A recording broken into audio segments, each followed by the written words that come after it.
महाराज जी की भेंट जो है जनक महाराज जी से। जनक महाराज जी ने विश्वामित्र जी का सादर सत्कार किया, चरणों में प्रणाम किया, और जब उनकी आपस में वार्तालाप हो रही थी, बोले महाराज आप आए हैं, बताओ मैं आपके लिए क्या कर सकता हूँ। बोले देखो महाराज, मैंने सुना है कि जंगल में विश्वामित्र ऋषि आए हैं, तो मेरी कन्या का कल स्वयंवर है, तो उस स्वयंवर में आपको आमंत्रित करने के लिए समाचार पहुंचाने आया हूँ महाराज। तो आपने भी हमारी बेटी के विवाह में जरूर आना। जब ऐसे वार्तालाप चला हुआ था, तो उसी समय दोनों राम और लक्ष्मण जो है गर्दन बाहर निकाल करके विश्वामित्र जी की तरफ देख लेते, और विश्वामित्र जी की जब नजर पड़ी दोनों राजकुमारों के ऊपर, उनकी रूपाभा को देख करके विश्वामित्र जी से पूछने लगे, बता सकते महाराज ये ऋषि कुमार हैं कि राजकुमार हैं कि ब्राह्मण कुमार हैं? तो विश्वामित्र जी ने कहा कि नहीं महाराज, ये ना ऋषि कुमार हैं ना ब्राह्मण कुमार हैं, ये जो बड़े हैं ये राम प्रभु जो है दशरथ के बड़े पुत्र राम हैं, और ये छोटे जो है राजकुमार उनका छोटा भाई लक्ष्मण है। बोले तो महाराज सीता के स्वयंवर में इनको भी आपने लेकर के आना। बोले ठीक है महाराज, मैं इनको भी सीता स्वयंवर आपकी कन्या के स्वयंवर में जरूर लाऊंगा। तो अब ऋषि महाराज जो पूजा पाठ करते, तो बंधु राम लक्ष्मण जी एक दिन जो है पुष्प वाटिका में चले गए। पहले तो उन्होंने जनकपुरी को भी देखा, लक्ष्मण ने जी, राम ने जी, बड़ी सुंदर नगरी थी जनक नगरी। तो बोले जब फूल लाने के लिए गए थे, तो उस जंगल में उस वाटिका में जो है सीता की सखियां भी जो है विचरण कर रही थी, और उन्होंने दोनों धीर धुरंधर दोनों राजकुमारों को जब देखा, तो एक सखी बड़ी बुद्धिमान थी और विचार करके अपने मन में विचार कर रही कि देखो भगवान, हे शंकर, हे माँ पार्वती, अगर कल के स्वयंवर में कहीं ये दोनों राजकुमार वहां पर अयोध्या नगरी में पहुंच जाएं, और ये जो बड़े शील और धीर हैं राम जो थे, अगर कहीं जो है उस धनुष को प्रत्यंचा चढ़ाएं, तो माता सीता जो इनके गले में अगर बरमाला डालेगी, तो तीन लोक में जो है उनके जैसी जोड़ी कोई नहीं सकेगी। कोई एक भगवान ऐसा कोई व्यवस्था बना दो, ताकि यही धीर व्यक्ति आकर के जो है सीता मैया से, हमारी सखी से जो है विवाह करे। होना तो हो करके रहता है, क्योंकि सीता का विवाह भगवान राम से पूर्व जन्म का साथ था। फिर आगे विवाह प्रांत में वनवास भी तो होना था, तो भगवान तो लीला कर रहे थे इस धरा के ऊपर। और जाकर के सखी जब पहुंचती अपने राजधानी में पहुंची जनकपुरी में, तो अपने रात्रि के समय में अपनी सखी सीता से कहने लगी कि देखो देवी सीता, जंगल में गुरु विश्वामित्र महाराज जी के ऋषि आश्रम में दो राजकुमार आए हैं, इतने सुंदर हैं जिनकी रूपाभा को देख करके वाणी से वर्णन नहीं किया जा सकता। अगर तुम्हारा विवाह उस बड़े जो धीर हैं उनके साथ हो जाता है, तो तुम्हारी जोड़ी साक्षात लक्ष्मी नारायण की तरह सजेगी। सीता ने कहा कि भाई तू क्या कह रही? सीता के मन में कोई ऐसे भाव नहीं थे बंधु, लेकिन चलो तो सही, अगर तुम्हें विश्वास नहीं है तो स्वयं चल करके देख लो। और ना चाहते हुए भी सीता को जो है सखियां अपने साथ में उस वाटिका, पुष्प वाटिका में ले गई। जब सीता की दृष्टि पड़ती है प्रभु राम के ऊपर, तो उनका तो जन्म जन्म का वो पहले से ही संबंध था, और वह सीता भी भगवान शंकर और माँ पार्वती की नित्य पूजा करती थी कि प्रभु हे भोलेनाथ, हे माँ पार्वती, कल के स्वयंवर में कोई ऐसी व्यवस्था बना दो, ये धीर और दोनों भाई जाकर के उस स्वयंवर में आए, और जाकर के शंकर भगवान उस धनुष को ऊपर प्रत्यंचा चढ़ा करके उस यज्ञ को पूरे करें, और ताकि मैं वरमाला जो है इनके गले में जो है पहना सकूं। और रात्रि काल में जब आ गई, दूसरे दिन स्वयंवर था प्रिय श्रोता, और ऋषिवर अन्य संत मंत सारे वहां पर बैठे थे। तो राम लक्ष्मण तो उस समय जो धोती में थे राजकुमार, ऋषि के साथ एक आसन में वहां भी बैठ गए, एक तरफ लक्ष्मण बैठ गए, एक तरफ राम, और बीच में गुरु महाराज विश्वामित्र बैठे थे। तो बोले देव शास्त्र से जितने सूरवीर योद्धा आए थे, सबने अपना अपना बल पौरुष दिखाया, पर कोई भी शंकर भगवान के उस धनुष को उठा नहीं सका। एक दिन की बात है, जब सीता झाड़ भाग का कार्य कर रही थी, तो सीता ने क्या किया, एक हाथ से उस धनुष को उठाया था और दूसरे हाथ से झाड़ भाग कर रही थी। परशुराम जी ने वो धनुष को वहां पर रखा था सावधानी से। एक धनुष को तो प्रभु कृष्ण ने तोड़ा है आगे चल करके, और एक धनुष को जो है राम ने तोड़ा है। दो धनुष थे। एक धनुष मिला था, कंस ने कहा था कि इसको मुझे दे दो, मैं इसे सुरक्षित रखूंगा।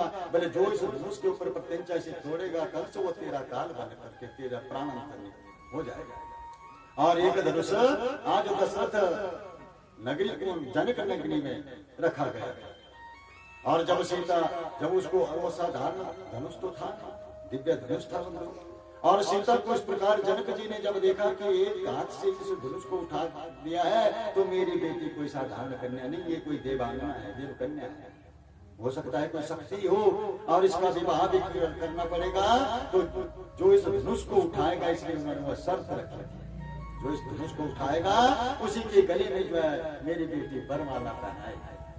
अपनी पत्नी सहित राज सिंहासन में सुमंत इत्यादि जितने भी उनके जो स्थानीय सभासद थे सभी बैठे थे, वो सब ने अपना अपना जोर लगाया, पर सिर के धनुष को कोई भी उठा नहीं सका।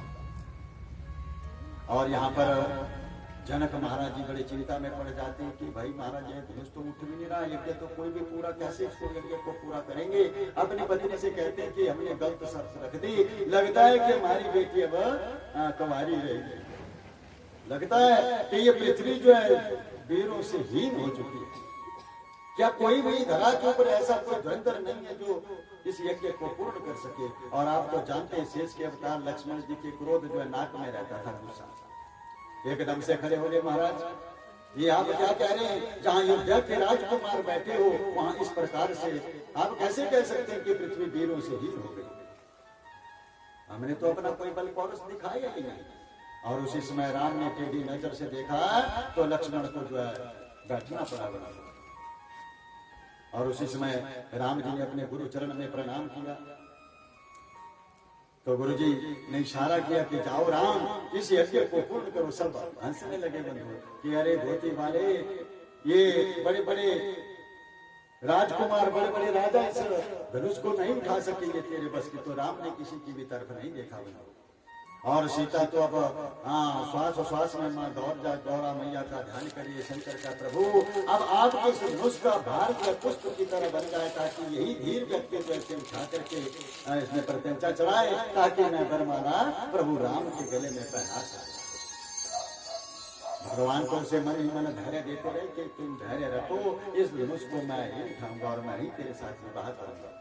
पहले प्रभु राम गए और शंकर भगवान की तो उस धनुष को जो है प्रणाम किया। जब प्रणाम किया कि प्रभु मेरे अपराध को क्षमा करना, और जैसे उसके ऊपर प्रत्यंचा चढ़ाने लगे तो एकदम से उसको प्रत्यंचा तो चढ़ाई पर जान बूझ करके उसको तोड़ दिया। बोलिए शंकर भगवान की डमरू वाले बाबा तेरी लीला है न्यारी, डमरू वाले बाबा तेरी लीला है न्यारी, लीला है न्यारी तेरी महिमा है प्यारी, लीला है प्यारी तेरी महिमा है प्यारी। शिव शंकर भोले बाबा तेरी लीला है न्यारी, शिव शंकर भोले बाबा तेरी लीला है न्यारी। महादेव।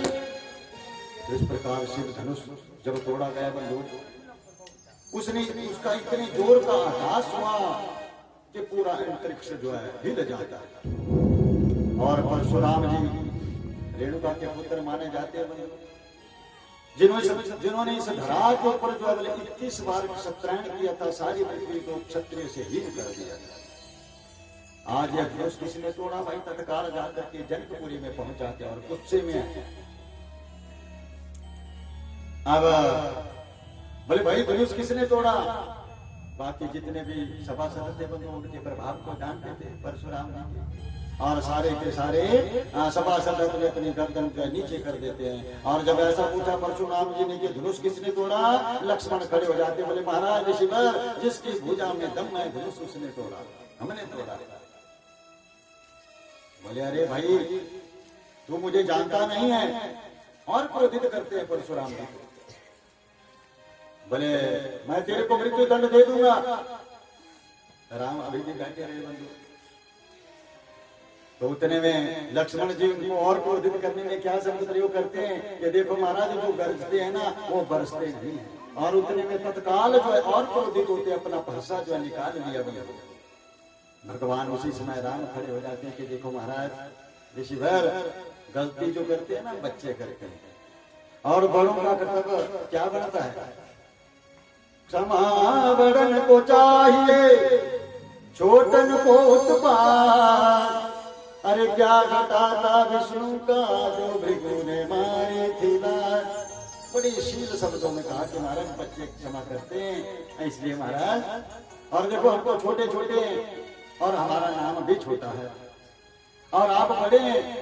बोले छोटे कैसे भाई? बोले महाराज मेरा 2 अक्षर का नाम है और आपका 3 अक्षर का नाम है। इसलिए बच्चे अगर कोई गलती करें तो बड़ों का कर्तव्य है कि उनके अपराध को क्षमा कर दें। तो संत तुलसीदास जी ने क्या लिखा है? राम मात्र लघु नाम हमारा, राम मात्र लघु नाम हमारा, राम मात्र लघु नाम हमारा, राम मात्र लघु नाम हमारा, परशु सहित पर नाम तुम्हारा, परशु सहित पर नाम तुम्हारा। श्री राम जय राम जय जय राम, श्री राम जय राम जय जय राम। ये महाराज मेरा तो 2 अक्षर का नाम है राम और आपका 3 अक्षर का नाम है परशुराम। इसलिए महाराज जब ऐसी वाणी बोलिए मन का आपा खोल और अन्न को शीतल करे, आप भी शीतल होय कबीरा, आप भी शीतल हो। ऐसी मधुर वाणी शब्द जब कहे बंदो तो परशुराम जी जान गए कि ये साधारण राजकुमार नहीं, ये तो साक्षात धरा के ऊपर प्रभु विष्णु जो है हरि नारायण जो है राम अवतार ले चुके हैं। अब मेरा कार्य पूरा हो चुका है महाराज। बोले मैं आपसे जो एकांत में कोई वार्तालाप करना चाहता हूँ। परशुराम जी ने क्या किया? राम को जो है अंदर एक कमरे में ले गए थे। लेकिन लक्ष्मण को तो बड़ी भारी हलचल हो रही। देखो राम, जब तक हम दोनों का आपस में वार्तालाप चलेगा, हमारे दोनों के वार्तालाप में तीसरा कोई विघ्न नहीं डालेगा। अगर कोई डालेगा तो समझ लेना उसको बड़ी भारी हानि उठानी पड़ेगी। और लक्ष्मण को क्रोध था कि ऋषि तो बड़े क्रोध में आए थे और मेरे भाई ने जो है धनुष को तोड़ दिया, पता नहीं अंदर ये क्या करने वाले हैं। अभी परशुराम जी से राम की वार्तालाप हो रही थी और उतने में लक्ष्मण से रहा नहीं गया और उन्होंने दरवाजा खोल दिया कि देखो राम, ये आपके भाई ने अच्छा नहीं किया। अब क्या होगा? इसे जो है मेघनाथ की शक्ति लगेगी तो मृत्यु तुल्य जो ऐसे कष्ट उठाना पड़ेगा। और अब जान चुके थे कि मेरा कार्य प्रभु अब पूरा हो चुका है, तो अपना धनुष जो है प्रभु राम को सौंप दिया और स्वयं जाकर के जो है प्रभु अंतरिक्ष में चले जाते हैं परशुराम जी। और इस तरह से सीता ने जो वरमाला ली थी वो प्रभु राम के गले में जो है डाल दी जाती थी। अब स्वयंवर तो हुआ ही हुआ बंधु। उर्मिला लक्ष्मण की भार्या बनी, श्रुति कीर्ति जो है शत्रु